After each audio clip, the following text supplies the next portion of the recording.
నమస్కారం టీవీ49 న్యూస్కి స్వాగతం.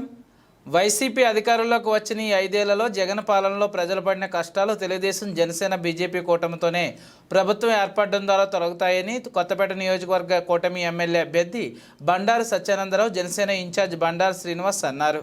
డాక్టర్ బిఆర్ అంబేద్కర్ కోనసీమ జిల్లా ఆలమూరు మండలం మడికి గ్రామంలో జరిగిన ప్రజాగలం ఎన్నికల ప్రచార కార్యక్రమంలో సత్యానందరావు, శ్రీనివాస్ పాల్గొన్నారు. ఈ సందర్భంగా వారు మాట్లాడుతూ జగన్ పాలనలో పన్నులు, ధరల పెరుగుదలతో పేదలు ఆర్థిక ఇబ్బందులు ఎదుర్కొన్నారని, వాటిని అధిగమించి ప్రజలకు మంచి జరగాలంటే మన ఉమ్మడి ప్రభుత్వం అధికారంలోకి రావాలని అన్నారు. ఈ కార్యక్రమంలో ఆలమూరు మండలం మరియు మడికి గ్రామ తెలుగుదేశం, జనసేన, బీజేపీ నాయకులు, కార్యకర్తలు, యువత, మహిళలు పాల్గొన్నారు.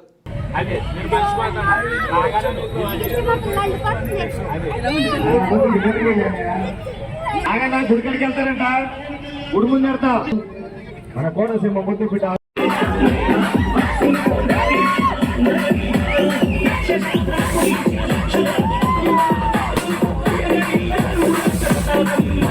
పదకొండు కేసులున్నాయి.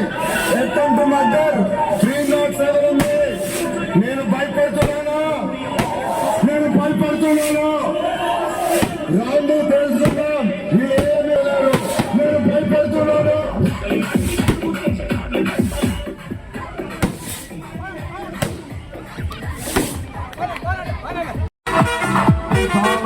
మనిషిని ప్రజా సమస్యలకు వచ్చేటప్పటికి నా అంత మొండివాడు జగన్ చూడగలుగుతున్నాడు. మామూలు రాజకీయ నాయకులు చూసాం.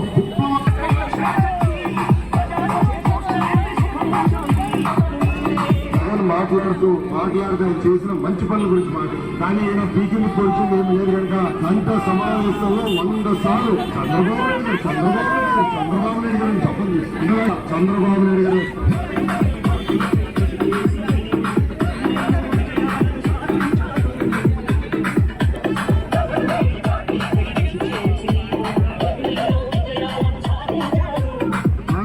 కష్టకాలాల్లో ఉంటే నాకు అండగా నిలబడిన వ్యక్తి. జై జై బండార్, జై జై బండార్, జై జై బండార్, జై జై బండార్, జై జై బండార్, జై జై బండార్, జై జై బండార్.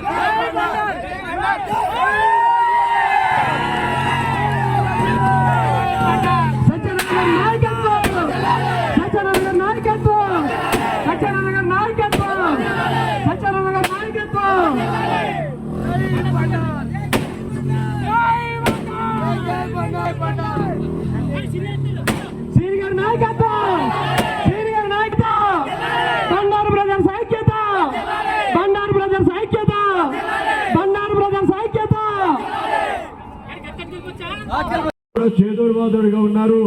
మీ యొక్క రుణం తీర్చుకోలేనటువంటిది.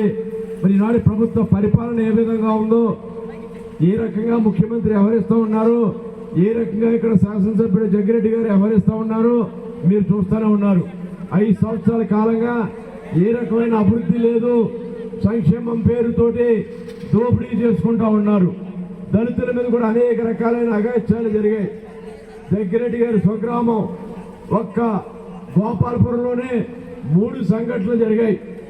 అంబేద్కర్ గారి ఫోటో ప్లేట్లో ముద్రించి జరిగిన ఒక సంఘటన, అదేవిధంగా ఒక బియ్యం వ్యాన్ దగ్గర అడ్డుగా వచ్చి ఒక రెడ్డి సామాజిక వర్గ యువకుడు చేసిన దగాయిత్యం దళిత యువకుడి మీద, అదేవిధంగా ఒక స్కూల్ బిల్డింగ్ కి ఏనాడో దాతలు ఇచ్చిన ఆశయాన్ని దొంగలు తొక్కి తను వ్యవహరిస్తూ ఉంటే దాన్ని అడ్డుకోవడానికి దళిత సోదరులు చేస్తే వాళ్ళ మీద పోలీసులు ప్రయోగించి పోలీస్ జులంతో ఏ విధంగా నిచ్చివేశారనేది కాదు. స్వగ్రామంలోనే ఇన్ని రకాలు జరుగుతూ ఉంటే ప్రతి చోట ఇదే విధమైన పరిస్థితులు రాష్ట్ర వ్యాప్తంగా ఉన్నాయి, నియోజకవర్గ వ్యాప్తంగా ఉన్నాయి. ఈనాడు ఎవరైనా నష్టపోయారు అనుకుంటే దళిత సోదర సోదరిమల్లే ఎక్కువ నష్టపోయారు. జగన్మోహన్ రెడ్డి ముఖ్యమంత్రి అవడం వల్ల ఎవరికి నష్టం కలిగిందని మొట్టమొదటిగా చెప్పుకోవాలి అంటే ఎస్సీ సోదరులకి. ఎందుకంటే పథకాలన్నీ రద్దు చేశారు. ఎస్సీ ఎస్టీ సబ్ ప్లాన్ లేకుండా చేశారు.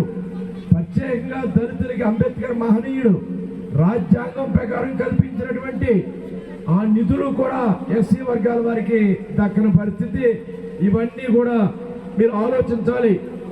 ఎన్నికలు వచ్చినప్పుడే ఆలోచించాలి, ఓటు వేసేటప్పుడే ఆలోచించాలి. తర్వాత మనం ఆలోచించడానికి ఏమీ ఉండదు. అందుకే